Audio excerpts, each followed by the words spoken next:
Welcome to HRI news. Hindupuram సమీపంలోని శైవ మందిరంలోని అంధుల బాల బాలికల పాఠశాల ప్రశాంతి నిలయం వృద్ధాశ్రమంలో ఆదివారం రాష్ట్ర వైసీపీ సహాయ కార్యదర్శి కొటిపి హనుమంతరెడ్డి 49వ జన్మదినోత్సవ వేడుకలు అట్టహాసంగా నిర్వహించారు.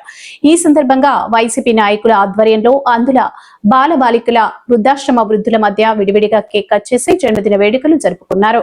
కొటిపి హనుమంతరెడ్డి జన్మదినోత్సవ సందర్భంగా ఆయన ఎంతో దృఢ సంకల్పంతో ఉదయం అంధుల బాల బాలికల పాఠశాల విద్యార్థులకు అల్పాహారం, మధ్యాహ్నం ప్రశాంతి నిలయం వృద్ధాశ్రమంలో అన్నదాన కార్యక్రమం ఏర్పాటు చేశారు.